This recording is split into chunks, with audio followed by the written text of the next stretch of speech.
Hey, everybody, this is Mark, This is Ashley. And this is Justin. and this is Awkward Fist Bump Productions. Boom. Boom. Yeah. Bring it in.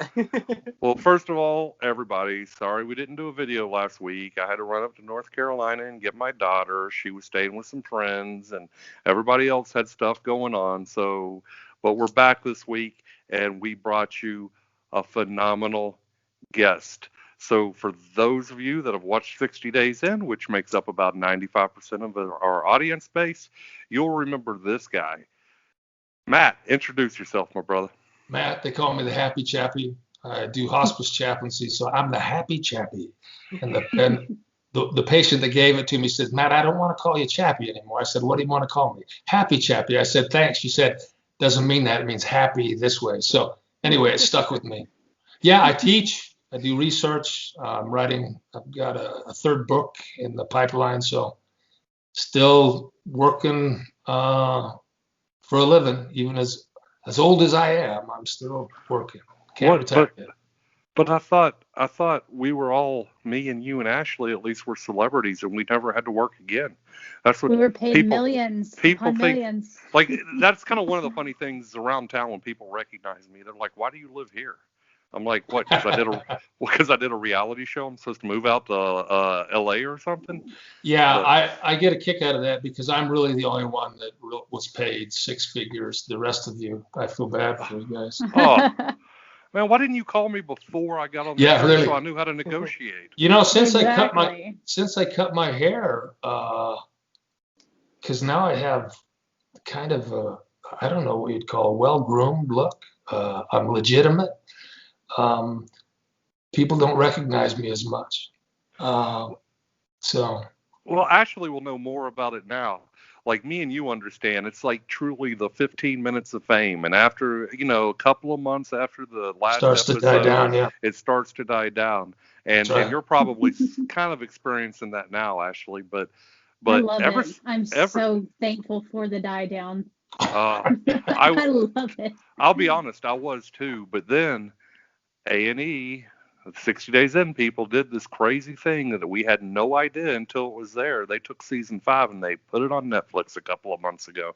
So it started all over again. I wonder why, because the rest of them are on Hulu, right? I mean, 1 through 4. Yeah. Hmm. I I mean, don't. I don't think Yeah. any of us will know unless it's a contract thing, like the other ones have to ride through the contract with Hulu, and maybe they'll put them all on Netflix before long. I don't Who know, but knows? We're but dead to we're on A&E at Hulu this too. point. Season So 5 is on Hulu, so I don't know why they chose season That's 5. curious. Hmm. Well, you guys, season 5, a bunch of characters. I mean, it was drama, it was funny. There were weird things going on.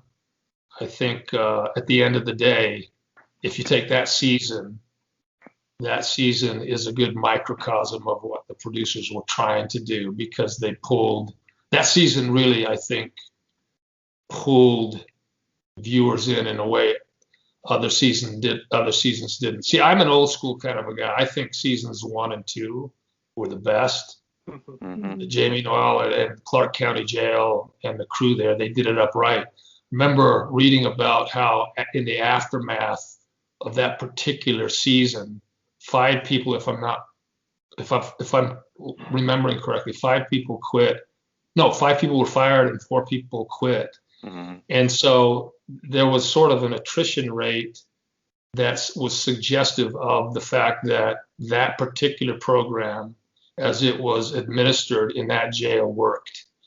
And some of the anecdotal but also hard evidence that I'm getting, especially through someone like a Ryan Secord, who's very close, but he's also very close to Jamie, the chief jailer, the sheriff there.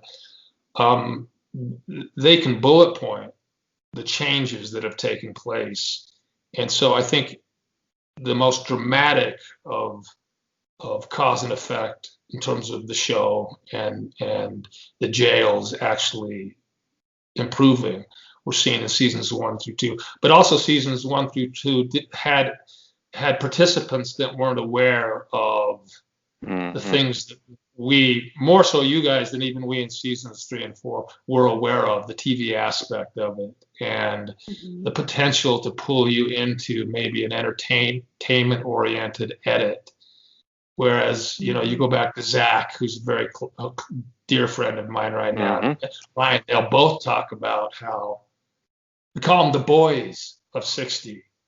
And Mark, if you want to be a part of it, am I getting invited? We've got to What work am on I, your. chopped liver? What is this? Well, the boys. Well, but in our work society today, we can, according to Yay. society You today, can't leave we me cannot out. assume. I love you, I will Justin. get. I So will if get you want to hurt feelings identify support. as one of the boys, we got you. I'm Okay, fine with that. I apologize. It's politically incorrect language, I know, using gender-specific pronouns. But actually, you seem like you'd be one of the guys. You're much better looking than the rest of them. But the beard thing, Thanks. telling Justin earlier, I respect a man with who's trying to grow a beard. I'm looking closely at yours. Ooh, you're trying a little bit, right? No, I kid. I'm kidding. You're getting ready for next Christmas. Yeah. So how many years has it been for you since this started? Where are we at years-wise for you, Matt? Well, it's 4 years out now. Wow. Wow, 4 years since you did your time, since you were there, right? And what's interesting about that is that when that was coming up, because I hadn't even thought about it. It's like 4 years have gone by. And what's interesting, and I made this comment on Twitter, I think it was, I got lambasted in it. I think it was a direct message. And I don't know, I don't still understand why people will follow you and then harass you in a direct message. Yeah. It just doesn't seem to make sense to me. But what was I saying? In a direct message, someone became unduly critical of my performance. And I said simply, I did a DM jump. I put it to the main thread because I wanted people to see this. Because I don't harass people who harass me, but I will publish their harassment and then let the cards fall where they may. And I think that's good because people become subject to peer pressure versus my venom. And I don't like to envenomate people, even if they deserve it. And some of them have deserved it.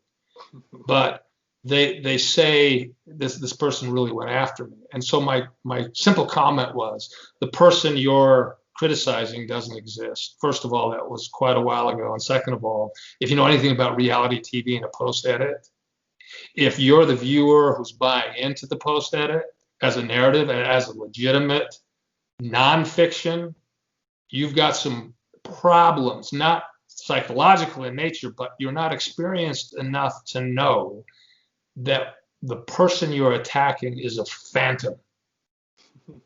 When I attack Justin, I know it's legitimate. It's not a it's not a phantom. He's got issues. But I'm sorry, Justin.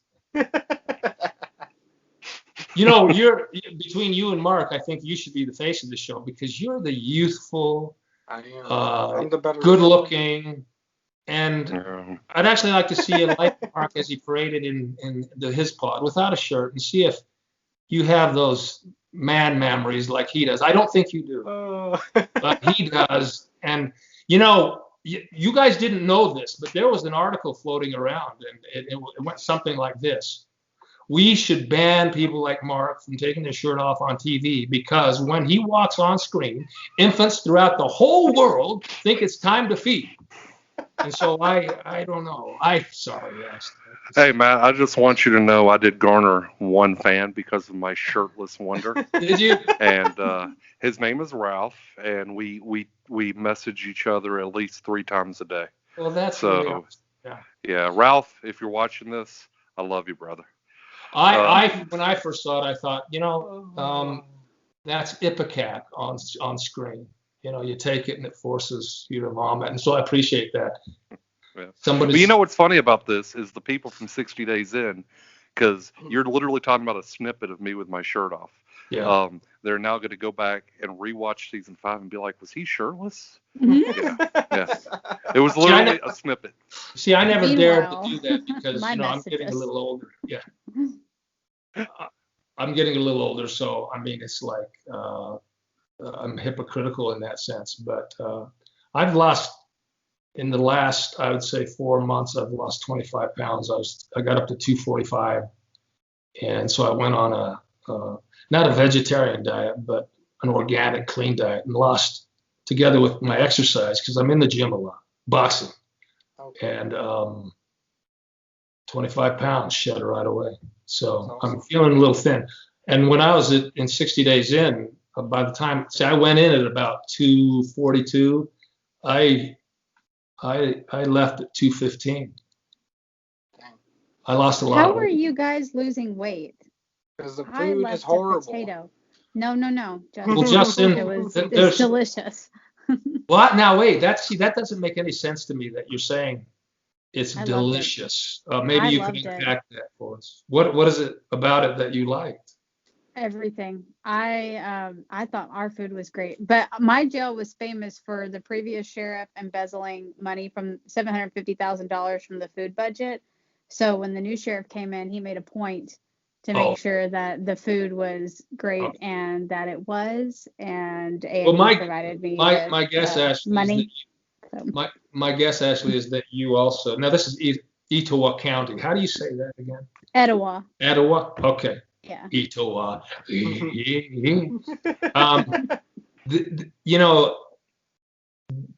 That season, it was so funky because I think in the other jails, there was a concerted effort by, I think, the powers that be to maybe sanitize things to a certain extent. And I'm not making accusations, but in Clark County and in Fulton County, you didn't really get to see a lot of the behind the scenes things that say A&E in terms of our contract are not really keen to have us divulge. So I won't really go into those areas, but I will say this.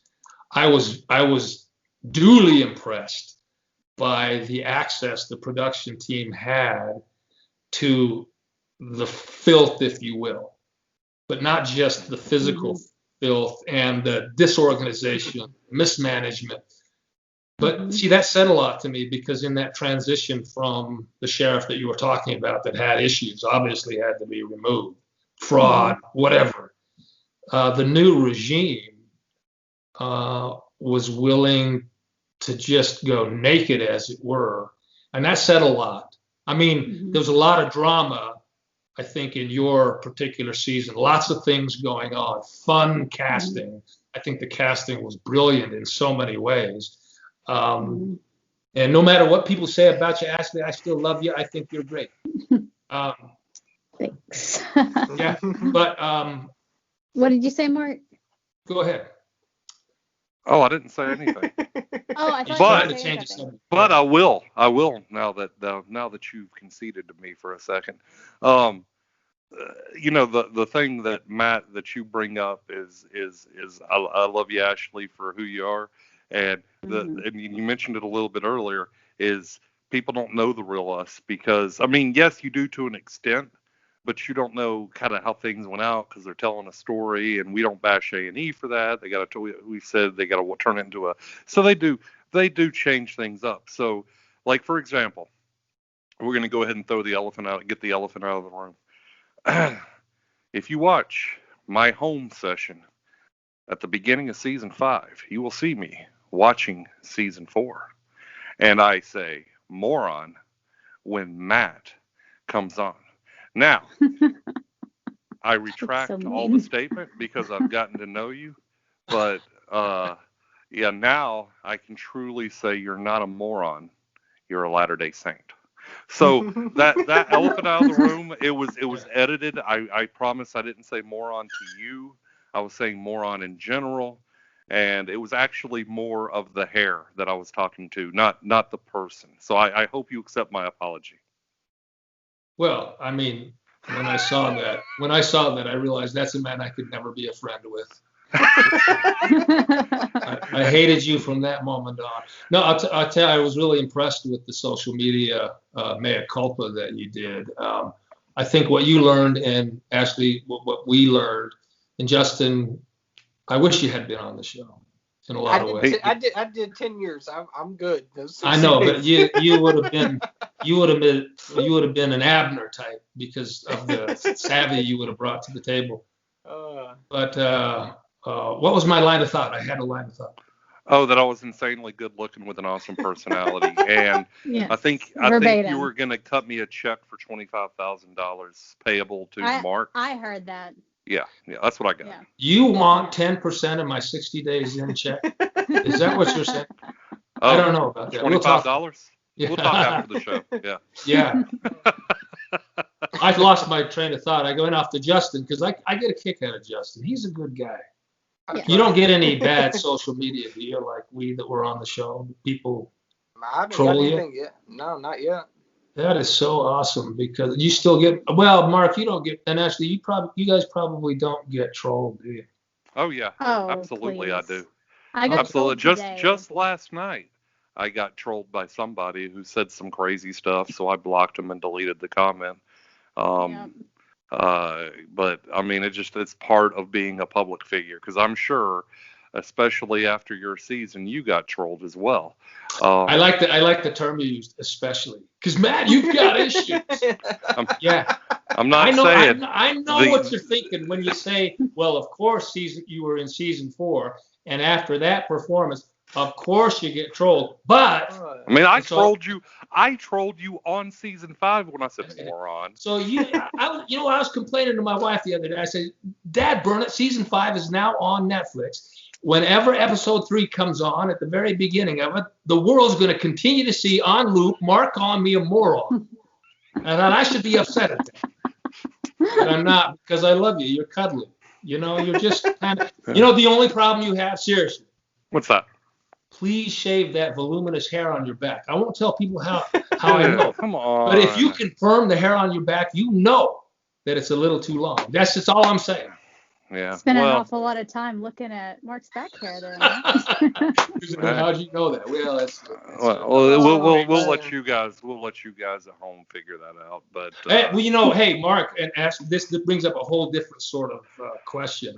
All the raw footage, you think about it. These cameras, they were in cells, and we know what goes on in cells. I know that in Fulton County, you got 2 people, and let's just put it this way, and this certainly comes from my days as a prison chaplain at the Utah State Prison, and that is, especially in the sex offender unit, the inmates sweat testosterone. Mm-hmm. It's like, it's a jungle out there. You're right. It's like everybody's waiting to prey on you, or it's like the thing that becomes a mantra on the blocks. I've been down a long time. You're starting to look like a very handsome man. I'd like to get to know you a little bit. So it's crazy. Now you think about it, all the things, and I'm not criticizing that. Believe me, it's just a human thing. Think about all the raw footage they have that they might have put on, all the X-rated stuff, the nonsense. In our season, that caught the guys smoking pot, these kinds of things. I don't think for a moment I would want to be one of those editor types who's looking to flag certain things going on, because you got to go through all the footage. Oh yeah. And did he ever come and talk to you guys? The guy who did the editing? He came and talked to me. Well, I know the producer that was in charge of that, but they would never discuss that. But they always tried to have the camera just off the toilet. Mm-hmm. John from season 3, who's a good buddy, he's moved to Germany. That's why we can't find him. Yeah, he's got a beautiful wife. He's doing a lot of camera work. He's just a great guy. He and I are very dear friends. He calls me every now and again in the middle of the night, but that's okay. But he complains because, and I don't want to set your audience off on a wild goose chase, but there is an episode where he moves towards the toilet real quickly because he's in a conversation. He forgets the camera and he exposes himself, and that actually made air. No, it made air. And he shot me the clip. I says, I don't believe that for a second. So it made air, and he complained about it. He said, I don't know what's done lately, but see, if it's on loop on Hulu, if that happened to us, wouldn't that be an issue, you guys? something like that. Because there's raw footage probably of all of us in some kind of compromising situation. But to make air, that means that somebody's not quite paying attention. I've always said that there's enough footage of each and every one of us that if you edited it one way, you could turn the good guy into the bad guy and the bad guy into the good guy. Yeah, Like, you're right. there's enough footage of Robert, question. for example, who Robert is universally, unfortunately, disdained among the 60 Days In community from season 1, that you could easily turn him into a good guy. But I will also say that's why after doing the show and seeing it is they always show, they'll present a season. You got the good guys, you got the bad guys, and you got the people that just kind of get through. It kind of makes you as a participant question, okay, are these the bad guys as bad as they're made out? Because, for example, David out of my season is universally despised by everybody that watches 60 Days In. But if you guys knew, David is a great, solid, awesome guy. We did an interview with him, I don't know, month and a half ago with Dylan, and he has always been my friend. And my thing, especially because of all the hate, because a lot of you fans, and I love every single one of you, but some of y'all can be just downright cruel. I mean, Matt talked about trolling earlier, but if I've forgiven David because David was in my pod and hence put me in danger, then why can't you guys forgive David? Very well said. That's said. just. But he's a good guy, and I don't care who you're talking about, what participant, what it is they did. I'm always going to be, because I went through this process, I know what it's like. I'm always going to give them the benefit of the doubt. Mm-hmm. Because if they tell me thus and such was happening. Now take a look at Stephanie. She continues to be loathed. And I feel bad for her because as Hulu's got her on loop, and it's just the nature of the beast. The way I'm not saying she didn't say what she said. We all know that we did what we did, but there's a way to exaggerate it. And just like you say, a good edit or a bad edit, whatever, can actually change the narrative. The fact of the matter is that there's a preconceived narrative based upon who we were, what we brought to the table, and so the powers that be would sit down and they'd try to tell a story, because really reality TV is about storytelling. Mm-hmm. And so each of us were a story, a narrative. And I would say you need to add a mythology as well. So you have this sort of narrative or arc and a plot line that arcs and whatnot. And so they're looking for certain things. Stephanie, bless her soul, she's actually not the person in real life that she's depicted as being. But see, I get it when people attack her. I read every now and again. I don't make a habit of it, but every now and again, I'll just pull up hashtag 60 Days In and just see what the chatter is. I like to stay away from it because every now and again, it's that Matt on season 4. He was brilliant. He was good looking, but did you see what he did? You get tired of that. I'm tired of being told how handsome I am for 90 years old. But see, Stephanie, she's a good person. I think she and Jacqueline from our season maybe still, but Angela, my gosh, she and I couldn't be more different in terms of our demographic profile, whatever. She's one of the great people I've ever known. She's so sweet. And when she talks, I listen. I remember in sidebars after the reunion, we got into kind of a deep conversation, and I thought to myself, man, this is an intellectual tour de force. And as an academic, I'm around academics. She fits so nicely in that. But Jacqueline, she's been through so much. Bless her heart. I've lost touch with her. That's a really good person. Stephanie, I love her soul. And I told her, man, I just think you're the greatest. And then, you go through the whole of our cast. My son, Andrew, of course, and I are very, very close. And but I've lost touch with Alan. Alan's a good guy. He made, I guess you took interest in what he did as an officer. He said what I experienced made it so I wanted to quit. Did that resonate with you, Mark? Not at all. What's your reaction to that? and we've talked about it before because I don't know if you know this, but Ashley's a cop, and I think it definitely causes us to serve with more compassion. Um, but at the end of the day, the criminal justice system, like I'm a firm believer that, especially after doing the show, that there are people that unfortunately are just wrapped up in a bad situation, and I wish we had more rehabs, wish we had more mental hospitals, and we've talked about this before. But as far as affecting the ability to do my job, no, I'm just more compassionate about it.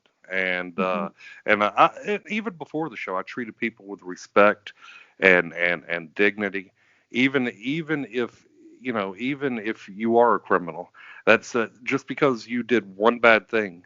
In some of the cases, because some people that are incarcerated, and you two can definitely validate for me. Actually, all three of you can.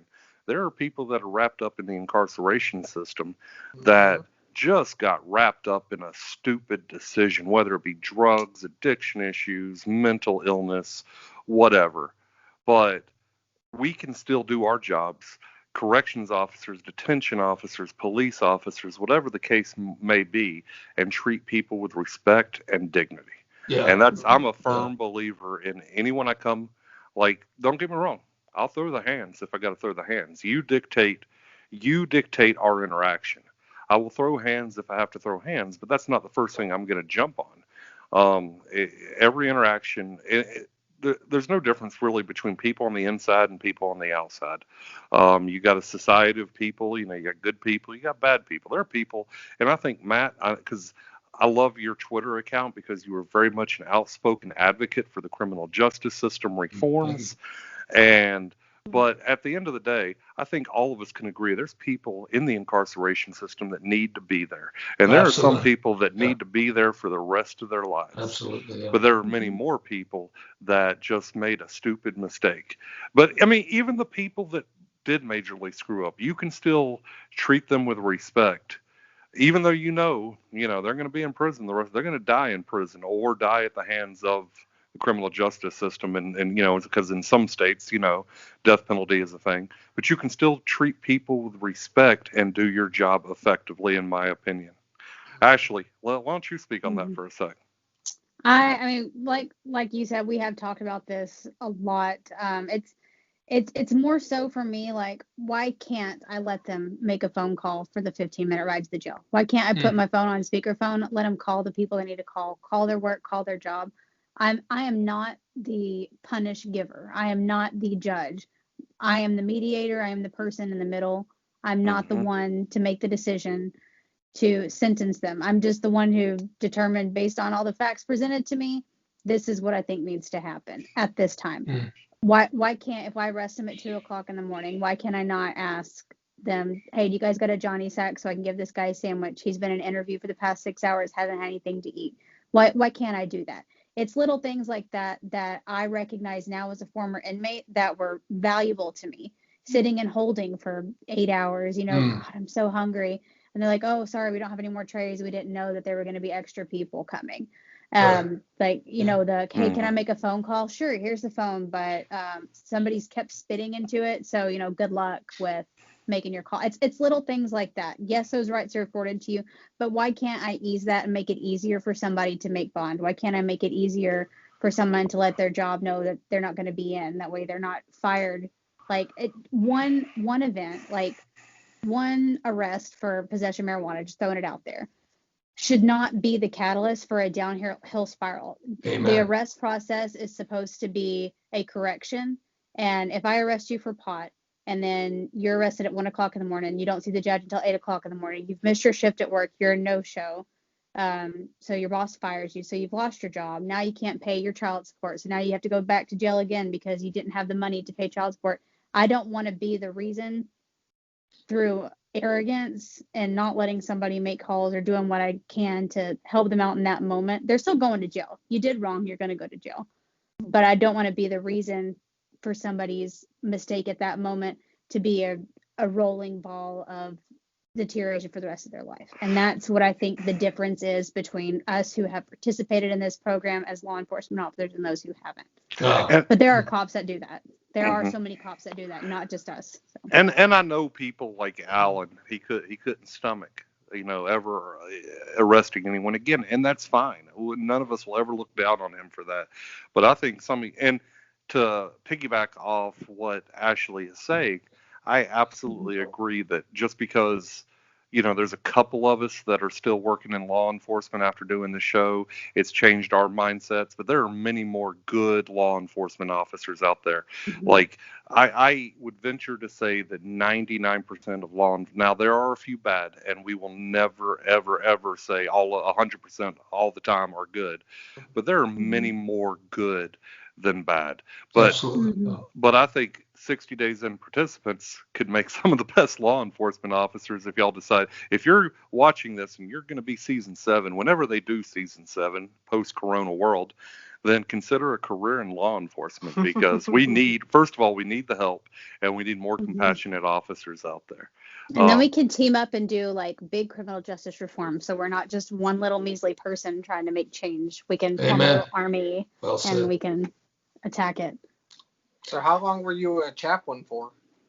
I'm still a chaplain, but I was thank you. That's a good question. I think what was behind my recruitment, Christopher Catalano, he's a well-heeled casting producer out of Hollywood. He's worked for long years with Big Brother, Robin Cass of casting. Yeah.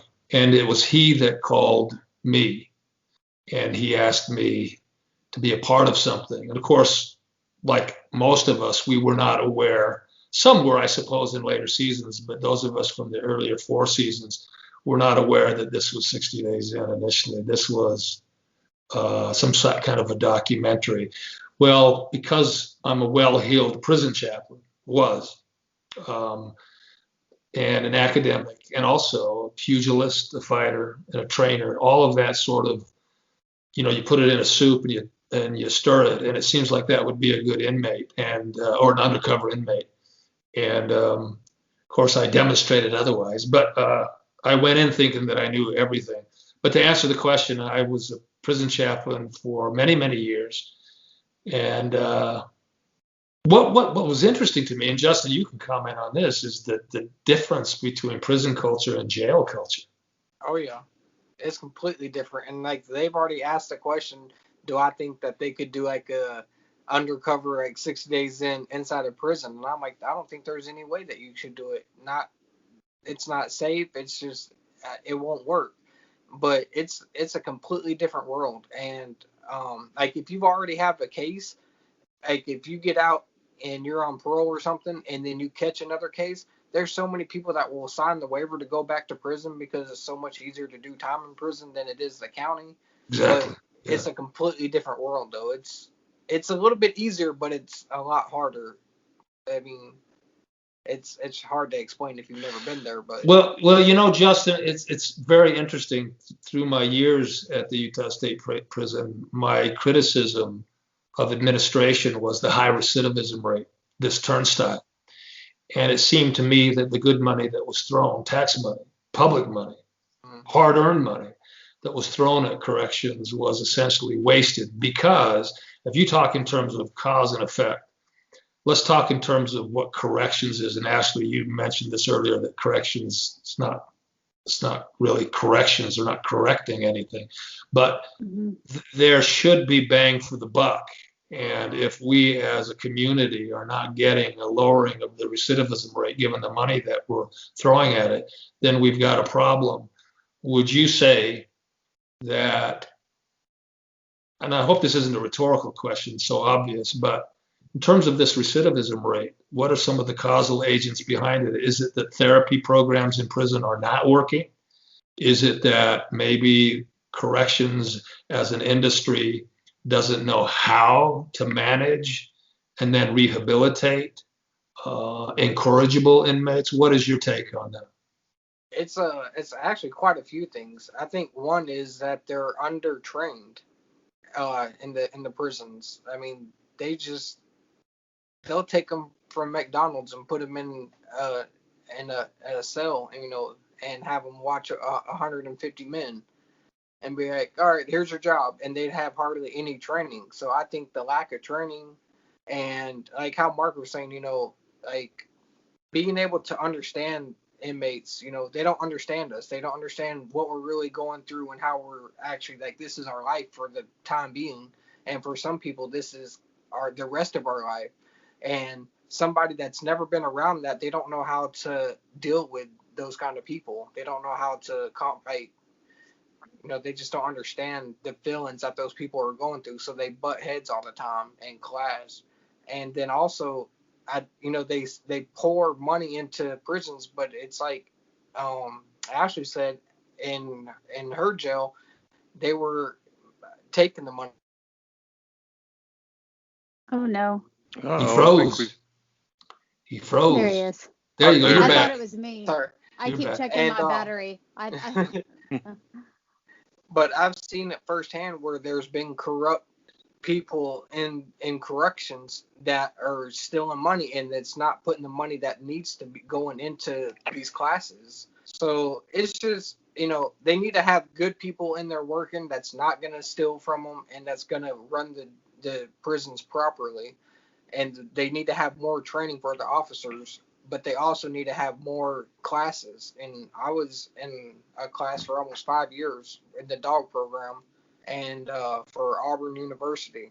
And there's so many great guys that came into that program, and we learned so much. But the way that we interacted with the dogs and the way that we felt like we had a purpose, it helped us change. And I think that's what helped us, like a lot of the guys in that dorm, change for the better compared to the rest of the prison that is wasting their days not doing anything, arguing, fighting, and they just got nothing but time on their hand. But Right. when we were in the program, half of the day we were in classes, we were training with the dogs, and we had something to do. And what we were doing was actually helping the community, because these dogs that we train are going out and saving people in the Right. military. And at New York Police Department bought 4 of our dogs.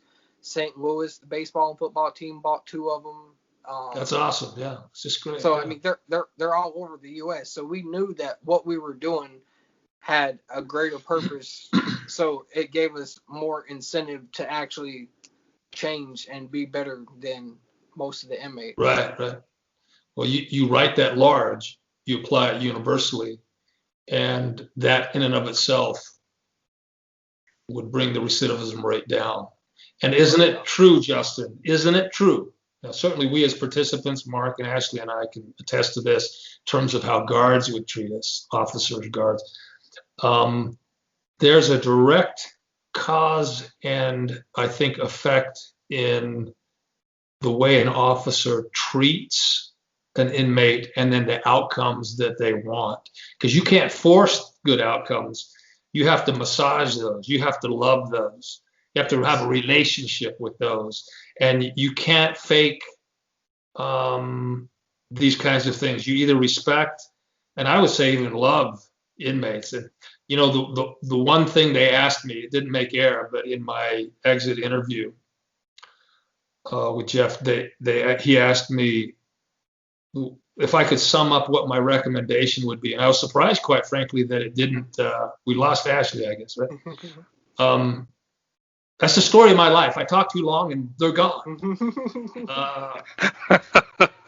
It's crazy. I bet her phone died. She's probably going to plug up and come back on in a minute. Yeah. Well, what I was saying, what I said, and it didn't make air, sadly, is that if they really, really, really want to see change in terms of outcomes, recidivism, because that's really what it's about. It's about rehabilitation. Let's get the brass tacks. Prospective officers, all the way up to the administrators, they need to spend 7 days in as inmates someplace, because empathy is hard won. Sympathy you can fake. Sympathy doesn't create good outcomes. Empathy does, because look at you, Mark. Look at you. Put yourself in a situation in your season of, I think, danger. You did some things. You went deep, if you will. You set standards that perhaps I can only dream of because I was too busy dealing with things like existential survival and angst. Because almost as soon as I went in, I forgot about the cameras and about doing that stuff. I was worried about my son. They overplayed that, by the way. I was over that pretty quickly. It's like towards the end of the season, I'm still, oh, my son, what's going on with my son? Where is he? It wasn't like that, but I was initially upset. But I spent most of my time just trying to survive. And you're reconning, you're fist bumping, you're doing Bible studies. I did one prayer group, and that was it, because they were all gangbangers, and before you knew it, they were threatening me. So I don't know. Hey, here's one for you. By the way, I just got a message from Ashley and said her phone did die, so we'll see if she comes back on. But the one thing that was left on the editing room floor from my season is I helped write resumes. And unfortunately, for whatever reason, they didn't show that. But the true level of compassion and care that a lot of the participants showed, unfortunately, was left on the floor so they could make room for drama and ratings and fights and this, that, and the third. But Mark, let me interrupt you there. See, you would be willing to be devil's advocate for just a moment, knowing the industry like you do. We get it. They have to put eyes on the product. And so there are things that they have to do. I don't want to call it manipulation. I would say creative editing. I like that because their intentions were actually good, and they want ultimately to make a difference in corrections. But if nobody's watching this stuff, guess what? Yep. It doesn't make any difference. So you have to mix them, I mean, to an extent, we kind of appeal to people that, I mean, if you saw, we're in there, writing resumes, we're in there the majority of the time watching History Channel, there's not a lot of issues all the time. There is issues, but not as much. But then people aren't going to watch it. So I've said time and time again, I don't fault A&E because they have to turn their product into a watchable. Right. Exactly. If people don't watch it, then obviously 60 Days In goes away. But you see how big, and Matt, how big the fan base is. It's aired. It's worldwide in the United now. States. It's interesting. Yeah, it's over 100 countries, from South America to Europe to. I'm not sure if it's in like Korea or Japan or China or anything like that, but we do know it's in 100 different countries. So I mean, it is what it is. And I hear you're a rock star in Great Britain. Yeah. Yeah. Well, they'd like to. They have invited me to come over and sing a few times. Like really? Sing? Yeah. Well, I mean, I'm thinking about doing a world tour, and I might bring you with me. And we're gonna call it the Cups. We could call our band Peeing in the Cups. I thought I was going to get it through an interview without the piss in a cup thing. And I saw hashtag, some people don't like the term piss, so I'll say hashtag pee in a cup. Well, I thought better of you. Brother, I thought that you would not. Well, listen, I wasn't going to mention it. I wasn't going to mention it, but about 20 minutes ago, you threw the shirtless comment out there. So this is true. This is me coming back and getting a little bit of revenge. Okay. Karma being what it is. But I tell you, that whole thing was misunderstood because I wasn't sleeping much. I didn't adapt well. I thought going in I was going to adapt, and I did not sleep well. I didn't. I probably got 3 hours of sleep a night the entire time I was there. When I say 3 hours of sleep, Matt, I'm talking about maybe an hour here, 30 minutes there, 20 minutes there. I never slept a full night. So you handled that so much better than I did, because by the time I decided that's it for me. The last 48 hours I didn't get a wink of sleep. And I left it to the weekend to decide if I could recover. And I was going to spend a whole day in my cell sleeping, but my cellmate at the time, just out of the blue, said he wanted to sleep in there, which would ruin the whole thing. So I didn't get to sleep. I was giving it one last shot. See, here's the big bombshell. I left certainly because I didn't want my son to get impacted by my poor choices, because I was getting tired of the bullies, the bangers, threatening people that I cared about. And when I don't sleep, I don't really make the best decisions in my mind's eye, I was beating up somebody. I was beating up a captain, and you don't do that, and that would bleed over the other side. But I'll tell you, the ultimate reason I left is because I thought I was going to die if I didn't get some sleep. Yeah. So I finally got into the hotel, and I got a whole night's sleep the night. And as soon as I woke up, I looked at my environs, and this is what I thought. Oh, crap. That's exactly what happened. But I will actually tell you that I went with so little sleep for so long that my body did adapt to it. So I've been interviewed by other podcasters, and one of the questions that always ultimately comes up is, well, what kind of long-lasting effects did you have? Did it affect your psyche? Do you have post-traumatic stress disorder? And I said, no, not really. I said the only somewhat long-term effect, which wasn't long-term, it was like a month, is when I got home, I still slept. Like I would just 4 o'clock in the morning, I'm just sitting there. My wife would roll over and be like, "Why are you still awake?" It's because I haven't slept in 60 days. I mean, I'm just kind of used to it. And when I say I didn't sleep, I don't want y'all to think because I was scared or anything. But in gel, you have a mattress. Your mattress is about that thick, and you're sleeping. Yours was that thick? Wow, I know, right? We were living PHAT fat, if y'all remember that old. Yeah. But you sleep on a metal slab, and you could not get comfortable, and that's really ultimately why I didn't sleep. So I finally got home, and nice king size bed where the mattress is this thick, and I was so used to it that after like a month, I finally started sleeping again. But yeah, so. For those of y'all that talk crap about Matt or whatever, at the end of the day, it plays. And Justin, please give us a little bit of grace here because I know we didn't do 10 years, but it does play. It does play. 10 years, Justin. Yeah. My goodness. It does play with your psyche to an extent, and that's I would say even. And not to discount you, but I would say even as a 60 days in participant, it kind of messes with it. And anyone that watches the show, I'm not discounting the time you did. I know the time you did was rough, and I hope you guys served your time if you're watching it and you're done. But for us, it's a different kind of psychological mess with you because at any time we could do our signal, and the producers come and get you like 6 hours later, and you could say, I want to go home. Did you know in the reunion I was told, and I think it was Soledad O'Brien who was fed this information, she said to me, you have the record for so far of doing the emergency sign. And what I didn't realize is that a part of my this is an excuse because I'm sure I hold that record. It's a dubious record, but it was behind like this. That's how I would stretch a lot too. And oftentimes I found myself going, "That's not the emergency call. I'm stretching. Let's pick a new kind of emergency call." There was actually because I do this. Yeah. Y'all's was this, wasn't it? Yeah.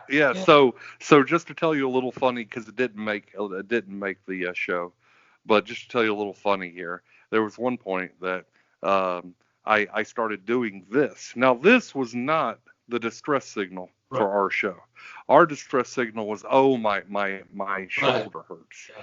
But they saw me doing this, and they assumed that because I was the super fan. You just mixed the seasons, right? Yeah, they were. So Mark thinks he's on like season 4. They pull me out after lights out, by the way, and then they're like, "What's wrong?" And I'm like, "There's nothing wrong. Why did you guys pull me out?" And then they're stressing because they have to call everybody in from production. The camera people and all that who had already gone to the hotel, by the way, and so they got to call them all back in. So they call them in, and they're like, "What's wrong?" And I'm like, "Nothing's wrong." And then they start freaking out because they're like, "Well, how do we get you back in? Because we pulled you out after lights out, and that's not a normal occurrence." Yeah. So they came up with a story, and the story was my wife had hired a lawyer. And of course, lawyers, if y'all don't know, they have unprecedented 24-hour a day, 7-day access to excuse me, to their clients. And so that's all they said was, that my lawyer worked. He's from Phoenix, which is an hour and a half north, and about an hour and a half north. And he had a long day, and he finally came down and got me. And so that was my story going back in, because they were like, "There's already chatter about why you got pulled out. What's going on?" So, like Justin, Matt will know this, but in the pod, you've got just microphones hanging from everywhere. I mean, they're all over the place. So they're all listening to the chatter, and they're already freaking out because you're gone, and we don't know how to get you back in. But we actually came up with a story, and it worked. And so I was able to go back in, because I was like, oh no, I'm going to be pulled out, and they're going to have to show that I got pulled out for them assuming that I gave when it wasn't even this. I was doing season 4's tap out, not tap out, but I need to speak to somebody, signal, whatever they call it. And I was like, I'm not season 4, I'm season 5, in case you guys forgot. Season 4 is currently on A&E as we speak. Oh man. But anyway, at the end of the day, man, this was a brilliant experience. I think it was. I think with I'm not ultimately a fan of reality TV. I would never have done it had I just been on my own. Back in the day, there was a Big Brother kind of a thing. I was a finalist in that, and I was recruited by Survivor, but I irritated Jeff Probst, apparently. Still that hangs in my craw, because all throughout the recruitment process, my spiel was Ali, and I do my Ali shtick, and I did it in the producers meeting. And Probst apparently got ticked off because he thought I was a prima donna. And so here's a message to Jeff Probst: you ain't all that. So the Big Brother, I have a lot of friends. Mingle Mix, a lot of people that I've met online. Mingle Mix follows me. Yeah. The Big Brother, I've got quite a few of them. It is weird, and I'm sure you're in the same boat, how many reality stars from different shows we all, because they all start following you just because reality TV, as big as it is, it's almost like they're all fans of the different reality shows. So I got people from Real World, Road Rules, Big Brother, that all follow me. And of course I follow them back, but it's just interesting. Some of my favorites are Jeff Nowitzki from UFC. He's the vice president there. Jeff Zentner, who's a well-published person, but we have a friendship going back. But what's interesting is we now have a bit of a platform, and people that we never would have had an in with. And there are a lot of really good people out there that I just so respect, and I'm so grateful that I now have contact with. So the question is, Mark, would you do it over again if you could? Absolutely. I would do it again. And I want to piggyback on what you just said real quick about the people that watch the show. Yeah, we do have a little bit of a platform, but you'd be amazed who all watches the show. And I think people have heard this story before. If you have, you haven't, but other people have. So I apologize for rehashing it, but I want to tell my friend Matt this story. I was at the gas station one day, and this big muscle-bound dude comes up to me. And you remember when you first come out, when people come up to you, you're like, yeah, that's me. And most people, all interactions I've had have been positive and friendly, and can I do a selfie? Yeah, I just had this the other day. But this big muscle, hey, yo, are you on 60 Days In? So hesitantly, I'm like, yeah, are you going to kill me, Mr. Big Man? and anyway, he's like, oh man, I'm a huge fan. He FaceTimes his girlfriend, who's also a fan. And she flips out, and it was just a super cool experience. But I tell you that part to tell you this part. He's like, hey, Mark, hold on. My boss is walking out right now. And I look up, and it's Shaquille O'Neal. And Shaquille O'Neal, he's like, yo, Shaq. He's like, Shaquille O'Neal stops him right there and says, that's Mark from 60 Days In. I'm a huge fan. Can I get a selfie? I was like, what? So it's funny how many people watch 60 Days In. But I just wanted to share that story because it was kind of the coolest experience I've had. And I love when people stop me and ask for pictures, but that was one that just blew my mind. But would I do it again? Yes, because it gave me a little bit of a platform to talk about criminal justice reform, which I am passionate about. Was the experience sucky? It was terrible. And Justin can say, yeah, county's terrible. Yes. It was a terrible experience to go through. I mean, sometimes I wonder, man, maybe I should have just done Big Brother. It would have been a much easier experience. But no, me and you, Matt, we chose to go to jail for and I didn't go for notoriety or fame, but we chose to be locked up for 60 days. Yeah. But would you do it again? Well, that's a good question. I think some people don't believe me. They think this is a self-serving thing to say, but had I not gone in with my son, things would have been different. Some things happened with production, and I felt like there was a trust issue. And I'm not accusing them of anything. And if anything, I'm suggesting that as this trust issue developed, I was more complicit in the misunderstanding because I believe what they told me, because I threatened 24 hours prior to going in to Fulton County. I threatened them I was leaving, and I meant it. And I said, contrary to the public's view of things, I didn't drag my son to Fulton County. A&E asked through the production company for me to ask one of my sons. I have 4 sons. One of them wanted to come and participate. I asked Andrew first, thinking there's no way in the world. He said yes.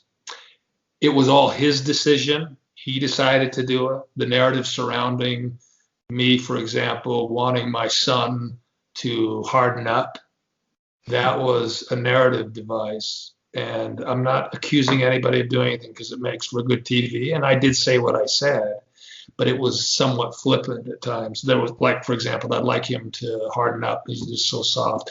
Kiddingly, because Andrew's off in the distance watching or listening. But see, that became a narrative. And I think that my rhetoric on the show, the way it was edited, did a disservice to my son, Andrew, because it made it look like, and it did a disservice to me too, I think. I'm not asking for an apology, but I don't think ill of my son. I don't think my son needs me hardening him up, et cetera, so forth. He's a man's man. He's 6'4". He's 280 pounds. He's rock solid. He's a tough guy. He could have taken care of himself in his pod. I was just a father worrying. And so ultimately, if I were to do this again, I wouldn't have the baggage. That's the hope. I went in destabilized because I was so upset at the production team. And, maybe I owe them a public apology. If fans could see some of the raw footage of my interviews with production, they would see a man who was in father mode. And I literally threatened one of the underling producers. I said, don't mess with me when it comes to my son. And I looked at him and I said, I'm serious here. And I didn't think any of it would make air. There was a portion, but really what happened is that I was doing this. So I did this once to Johnny, like, I know who you are. We're on the same page, brother. I was so upset. See, and that set the tone for my stay. And I was less, I think, a tool in rehabilitation than I might have been. I owe people like you, Justin, an apology because, and certainly you, Mark, because I wasn't as present in that process as I might have been. And I have made excuses about this destabilizing, but it was real. I went in with some emotional baggage thinking, you guys are messing with me. And one of the very first things I said, I think it was in my very first interview, I said, look, I know what you guys are doing. This is not a show about rehabilitation and all of that crap. It's about drama. I'm being set up to die slowly with my son next door, and you're going to have it all on camera, and I know that's what's happening. Well, that ended up being what happened, but they had good intentions because, again, like you say, Mark, they wanted viewers, but they had to tell a story, and I get it. I love the people at A&E, and I love the people at Lucky 8 as individuals. But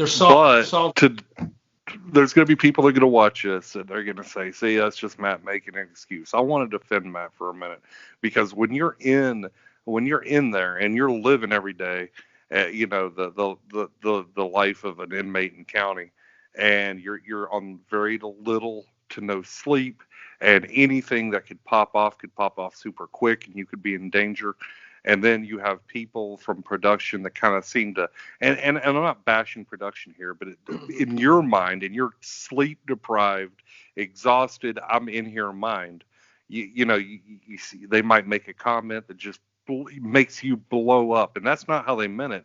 But I know for a while, and I'll just be honest with you, it was us against the producers, me and David against the producers. It's Right. like, they're not the ones in here, but they want to say this and they want to say that, and they want to act like this and they want to act like that. But so if you're watching the show and you're like, oh, it's just Matt making an excuse, I felt the same way. And I've never had a major issue with production. When I was in there, on the other hand, I know me and David, every now and again, we would do our little laps around the day room, and we'd be whispering under our breath. And I get a kick out of David. I think he's such a personality, charismatic person. He is, and he's a great, solid dude. But Yeah. I mean, we got ticked off at production ourselves, and I say that now. I've never actually revealed that before, but yeah, and it's not that I'm bashing production here or now. It's No, I just get it. I was sleep deprived. I was tired, Yeah. and I was in that mindset, and it all of a sudden becomes so when David gets a little bit of crap from the fans about he became too inmatey. No, it's easy to become inmatey. Oh yeah. You got to walk in our shoes. Yeah, if you've never been locked up, you don't know the feeling. That's right. Somebody asked me the other day if there was culture shock. I said, well, yeah, unless you're a street thug, and even then, this is the setting. You go into a closet with a toilet and you sleep on metal and you've got a gaseous inmate and you are locked down much of the day.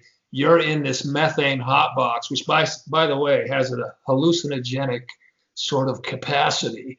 So, and you saw it on full display with me. But I'll tell you straight up, to this day, I'm still a little upset at the fact that, see, I looked at what Johnny did, for example, 24/7. And Bucci takes a lot of, you have to be a fan of the show to understand these references because we forget people on shows and whatnot. But Bucci was one of the three in my pod, Alan and Nate and Andrew and the other. But Johnny and I and Bucci were in our pod. Bucci's taken a lot of, I think, heat for being unduly entertainment oriented, but people have to understand that he's just a happy, fun. I love Bucci. Being around him was so invigorating. He made me feel good about things. But see, I watched Johnny, for example, make these crosses. He was indefatigable in doing it, and he'd find creative ways to do it. But he had dedicated himself to making these crosses for everybody. And he was in his quiet demeanor because he fit in really well there. I mean, he had a gangbang past. He was street. And this was a comfort zone for him. And that's not a criticism. For me, it was a discomfort zone. So he was better at doing what we were designed to do than I was, certainly from the get-go. But, when you watch the first 9-10 episodes, it's the female side drama, my drama, and Johnny literally got sort of lost in the shuffle. He got the least amount of airtime. And yet, and I'll go to my grave saying this, there was no participant from any of the seasons that I saw who focused so much on developing individual relationships with inmates and making them feel good. There was an inmate by the name of, his nickname was Blue Black. Young fellow, about 20, and Johnny took him under his wing. And I still think about that. I think he made a difference in that young man's life. And those are the kinds of things, Mark, that we're talking about. That you talk about the resume building. Andrew saw Nate do so many wonderful things. Andrew did. Alan did. I watched Bucci and Johnny, and I did a few of those kinds of things when I wasn't threatening Tebow. Yeah. But so, yeah, it's sad because we experience all this stuff and most of it, it's gone because there's a narrative that needs to be. And the narrative sometimes is good, it's legitimate, but it's too narrow. But listen, we're hitting about an hour and 4 minutes. Yeah, so it is time to start rolling this thing down. However, before we go, I'm going to ask for some last minute words, and then if you want to throw your social media out there, we'll definitely ask you to put. If you want to put that out there, you're more than fine. If not, you don't have to. But what are some last things you want to depart with? I just, these are tough times, and it's less about the show than perhaps about some of the things I learned from the show that extrapolate and have become the source of a change in my worldview, a paradigm shift, and that is this. And you said it, Mark, and I think, Justin, your experience with other inmates, you found the humanity there, regardless of what they did. These are real human beings. Mm-hmm. And I think you have the advantage because you had 10 years of this, of relationship building. But I think what I discovered is that everybody in their own right has value, and that everybody needs to be, in an unqualified way, given due respect, and that we need to be more loving. We have so many problems going on in the world today. We see Washington at loggerheads. We see the riots, the things that go on, and the fulmination, the aggression, the violence, and the inability that we apparently have to forgive. Politics is the art of compromise. I think what we need is now, I know, Mark, you are a Christian. Justin, you probably have your own. Yeah. Yes, sir. And while I'm LDS, some people don't think I'm Christian. Believe me, I'm Christian. And we're Christians as a people. But the answers might be as simple as some of the sermons that Jesus so lovingly outlaid to the needful masses, and that is this: we need to truly love each other. We need to be inclined to forgive. And jail is a microcosm, I think, of what's wrong with things, because you have authority that is at odds with loggerheads with inmates and vice versa.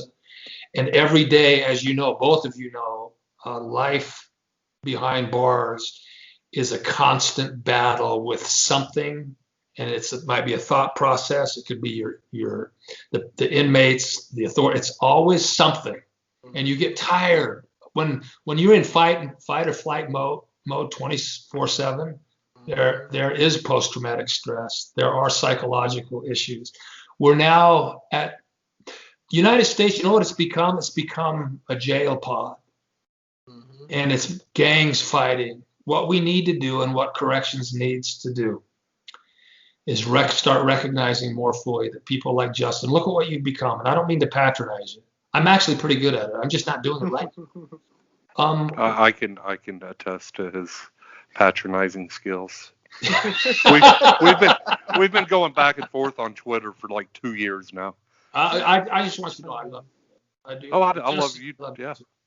Although you're more my type, Justin, I gotta say. It's all right. That beard you and Mark, that's fine. But see, I'm preaching to the choir. Yeah. Okay, I'll be that way. But ultimately, the truth is, this all boils down to a character issue. We need to be better people. We need to stop digging in our heels. And maybe your podcast has become an opportunity for me to speak my ultimate piece, and that is, we can, in fact, love each other. There's nothing that should separate us. We are genetically almost exactly alike. We all come from the same mother. This is a family affair. The people who we're yelling at, they're really our siblings, literally. This is a family. We need to do better, and we can do better. Amen. Right or left, Republican, Republican, liberal, conservative, what's the other? There are a couple of hedonist. Whatever it is you might be, whatever worldview it is you might subscribe to, just remember this. The person you come in contact with is worthy of your best effort. They need you. And if you don't help and love in that moment, we all miss out. So how's that for a final word? That's good. Wow. Ladies and gentlemen, Matt, 60 days in, season 4. If people want to follow you, Matt, how would they do that?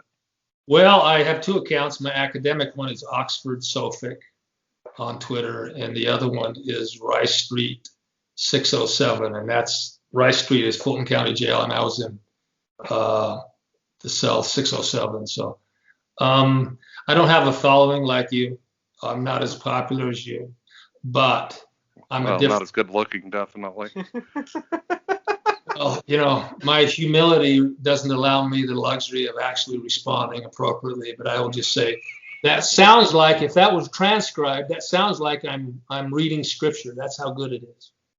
I So, think you need to. oh, what was that? Say that again. You froze. You froze up on us, bud. I think y'all need to go get some sleep. Justin, I love you, man. All right, y'all. Thank y'all for tuning Thank you. in. Hey, thank you for inviting me. Absolutely, brother. Hey, y'all do me a favor. Awkwardly fist bump that subscribe button. Make sure you engage down below in the comments. We love y'all. We will see y'all next week. Awkward fist bump. Bring it in, fellas. Love you guys. Love you guys. Oh, where's my pea cup? Wait. Oh, I think, is it still at Rice Street? There it is. I'm getting old. This is it.